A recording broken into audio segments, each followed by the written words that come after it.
अगर आप सभी पूरे जिले के जन जन के लोग, जिसे मैंने पूरा परिवार माना है, मैंने कहा ना, जहाँ पे हमारे परिवार के लोग चलेंगे मैं चलूंगी और सहयोगी के रूप में मैं खड़ी रहूंगी।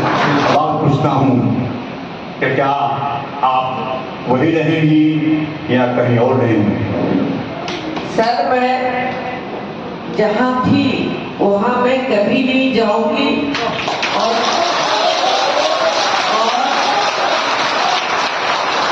हम लोगों का जो फैमिली है वो जुबान से जाना जाता है।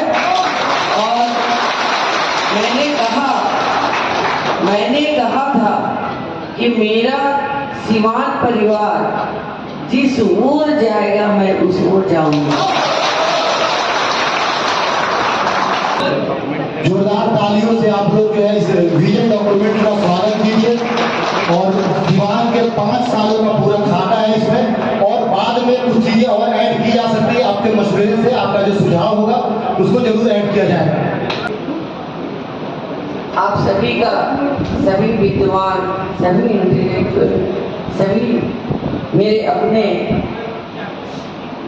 अभिभावक और हमारे बीच में लीलावती जी बैठी हुई हैं, सभी को मैं तहे दिल से आदाब सलाम प्रणाम करती हूँ।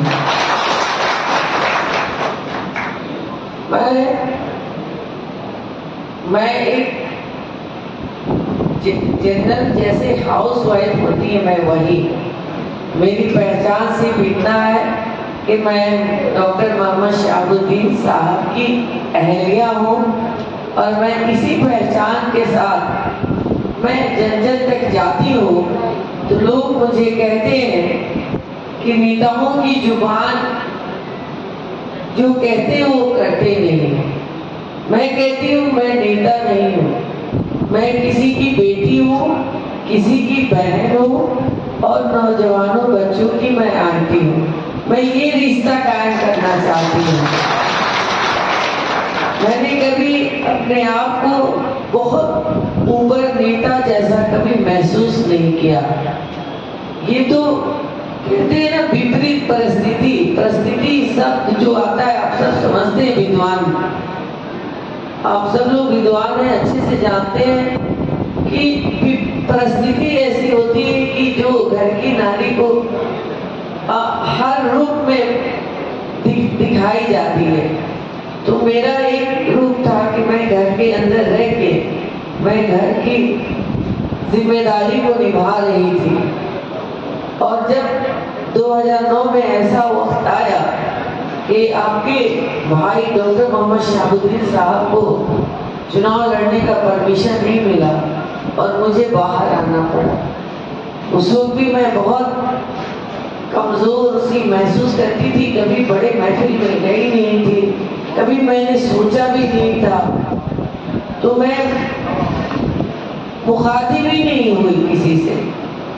लेकिन जब वक्त गुजरता गया, धीरे धीरे मैं निकलती गई, लोगों से मिलती गई, तो मैंने जाना कि क्या ये सारे जो स्टेप बाय स्टेप जो पॉलिटिक्स में नाम होते हैं और जो सीक्वेंस होते हैं, प्रखंड से शुरू होते हैं, ब्लॉक से पंचायत तक जाते हैं, पंचायत से भी सचिव बनते हैं, बहुत सारे स्टेप होते हैं, वो मैंने जाना समझा। उसके बाद मुझे मौका मिला, चुनाव में चुनाव हुआ, हारती गई मैं कंटिन्यू। और लेकिन एक बात जरूर था कि मुझे मेरे शौहर हमेशा हौसला अफजाई करते रहे।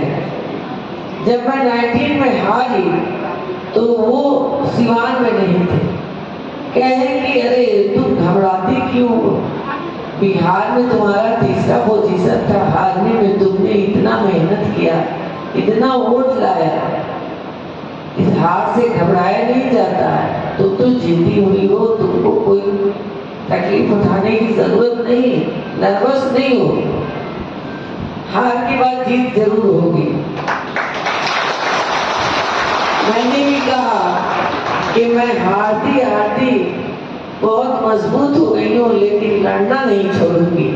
लड़ाई मेरी जारी रहेगी। लोग एक छोटा सा शब्द कहते हैं,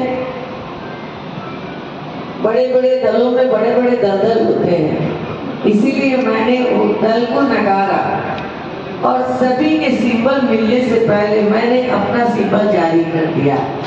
आप सभी हमारे सिंबल हो गए और मैंने कहा मैं चुनाव इंडिपेंडेंट लड़ूंगी, और अगर मैं लड़ूंगी, हिम्मत हुई तो आप जैसे सभी अभिभावक और विद्वान, हमारे अपने बड़े भाई सभी ने कहा, नौजवान बच्चों भी कहें, नहीं आप चुनाव लड़ेंगे, हम लोग साथ देंगे, इंडिपेंडेंट लड़ेंगे, हारेंगे तो भी अपनी जमीन पे हारेंगे और अपनी जमीन की जो हमारी जितनी हमारी जो हिस्सेदारी होगी वो मुझे मिलेगी, वही हमारी पहचान रहेगी। ये सोच थी। भाई साहब ने कहा कि अकेले ही चले थे, लोग आते गए, कारोबार बनता गया, वही हुआ। आज जो मैंने सोचा था कि सीवान परिवार हमारा है और सीवान के सारे रंग हमारे हैं, मैंने अचानक से ये बात कही और ये बात सटीक लग गई। और आज देखिए सारे लोग जो हमारे यहाँ बैठे हुए हैं, तो वो सब अलग अलग जगह के अलग अलग सोच के थे, लेकिन आज ये परिवार बना। और यही परिवार की मैं समझिए कि मैं एक सेवक के रूप में सीवान को लेकर आगे चलना चाहती हूँ और मैं सीवान के हर गली मोहल्ले से यही आवाज गूंजना होगा कि मैं सीवान की बेटी थी और हमेशा रहूंगी और हमेशा एक सेवक की तरह जन जन जाती रहूंगी। इसी सोच के साथ मैंने आप सभी से चाहा कि आप लोगों का राय मशवरा हो जाए, कुछ नॉलेज हो जाए जो मुझे आगे चलकर काम आएगा। तो आप सभी ने बहुत बखूबी अपनी अपनी बात को रखी, मैं समझी समझी और आगे इंशाल्लाह ऐसे ही कंटिन्यू मैं रहूं। और चुनाव तो 25 मई को है, जो ऊपर वाला लिखा होगा वही होगा और बेहतर सोच के साथ बेहतर होगा इंशाल्लाह। आप सभी का बहुत बहुत शुक्रिया यहाँ आने के लिए।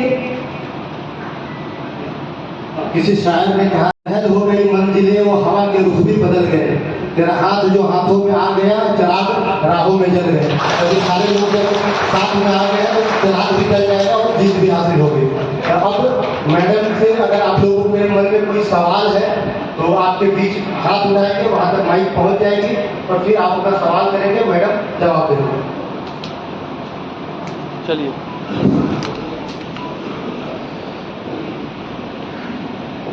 माननीय मीना साहब जी, आप उस माहौल से गुजर रही हैं जहां आपको अपना देखना है। मैं अपने तमाम सीवान लोकसभा क्षेत्र के मतदाताओं से आपसे सवाल पूछता हूं कि क्या आप वही रहेंगी या कहीं और रहेंगी? सर, मैं जहां थी वहां मैं कभी नहीं जाऊंगी और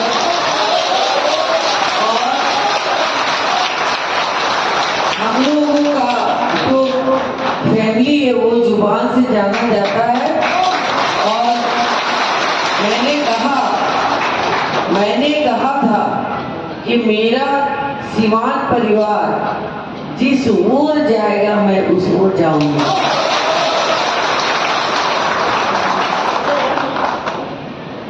राजेश कुमार गुप्ता है, पेशे से वकील।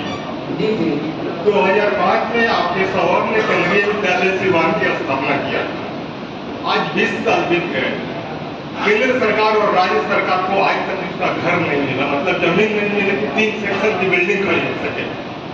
तो हम उम्मीद करते हैं कि आप चुन के आएंगे तो केंद्रीय विद्यालय को उसका घर मिलेगा और जो शिक्षा का हालत पिछले 10 साल से रुका हुआ है सीवान का, उसको एक नया मुकाम आप देंगे।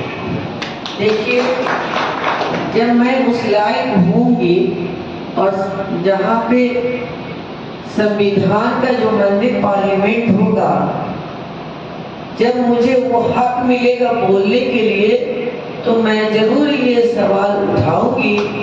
और ये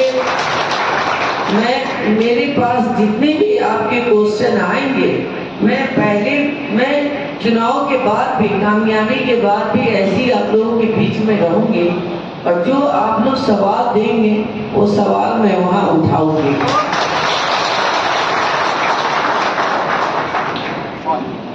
जी, मेरा नाम सतेंद्र कुमार मिश्रा हुआ। मैं पेशे से लगता हूँ। मैं रघुनाथपुर से बिलोंग करता हूँ और मैडम के नॉमिनेशन से पहले हमारे सीट पर कुछ हमारे करीबी लोग कलकत्ता से आए थे। चर्चा आई थी, उसमें ये बात आई कि जो 400 पार की एक चर्चा चल रही है, वैसे जो भी मतदाता है वो सीवान में आज के डेट में अभी तक फिक्स नहीं हुए हैं किधर हम जाए, क्योंकि उनको ये दिखता नहीं है हमारे जो अलायंस के पार्टनर की जो प्रत्याशी है उस योग्य है। तो क्या, वैसे तो मैं ये मान के चलता हूँ, आज प्रबुद्ध वर्ग का जो एक संवाद रखा गया है, ये जीत अगर मैडम की जीत होती है तो प्रबुद्ध वर्ग की जीत होगी, क्योंकि अभी तक जो भी जीत हुआ है प्रत्याशियों की जीत हुई है, और ये जीत जो होगी प्रबुद्ध वर्ग की जीत होगी। तो क्या हम ये मैडम से एक जानना चाहेंगे कि जो लोगों को आकांक्षा है कि 400 पार वाले जो नारा है, क्या उसमें मैडम का भी नारा बुलंदी के साथ होगा क्या? ऐसा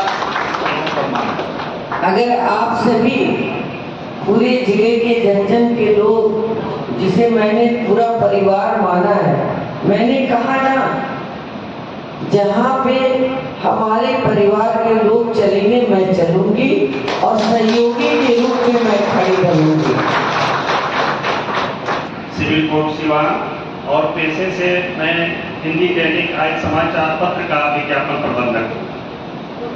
मैडम से मेरा एक सवाल है कि मैं इतिहास का स्टूडेंट रहा हूँ और मैंने बिहार में एक शासक का नाम सुना था और उसके पीछे में पढ़ा था शेरशाह सूरी।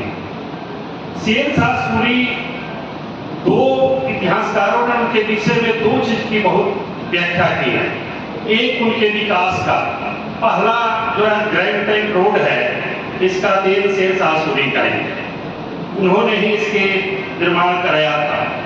और उनके एक सत्ता का है कि एक 80 वर्ष की बुढ़िया एक सोने की टोकरी, पूरा टोकरी जो है सोने से भरा हुआ है, और देखकर अकेले निकल जाती है, लेकिन किसी का हिम्मत नहीं था कि उस बुढ़िया को डिस्टर्ब कर दे। तो मैं मैडम से ये उम्मीद करता हूँ कि अगर मैडम जीतती हैं और हमारे सीवान का सांसद बनती हैं, तो यहाँ का वही स्थिति होगा जो शेरशाह सूरी के समय था। देखिए, मैं इतनी मैं नॉलेज वाली तो नहीं हूँ, लेकिन ये है कि आप लोग को कभी मायूसी नहीं मिलेगी।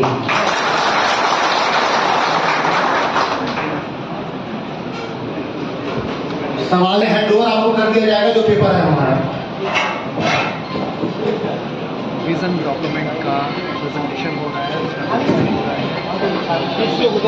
सभी लोग हम लोग कतारबद्ध हो जाते हैं। आने दीजिए, थोड़ा रास्ते पीछे आप लोग पीछे हो जाने दीजिए, थोड़ा रास्ता दीजिए। विजन डॉक्यूमेंट पीछे आइए तब ना होगा सबका। पीछे आइए, पीछे आइए, पीछे हो जाइए, पीछे आइए, पीछे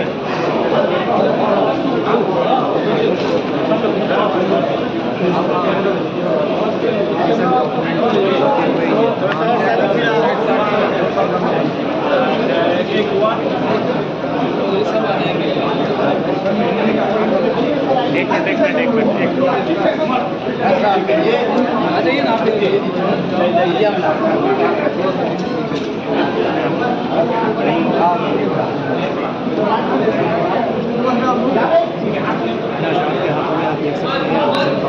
जोरदार तालियों से आप लोग जो है इस विजन डॉक्यूमेंट का स्वागत कीजिए।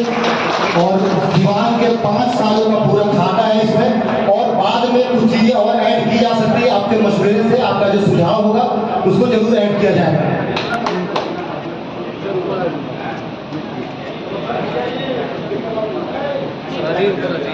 थोड़ा सा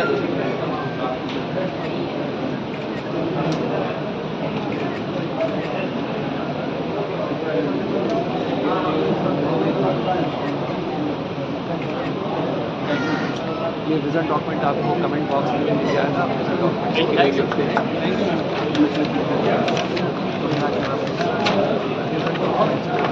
बहुत बहुत धन्यवाद आपका। आप लोगों ने अपना कीमती समय निकालकर मैडम हिना साहब के बुलावे पर आप लोग यहाँ पहुँचे, इसके लिए आपका आभार।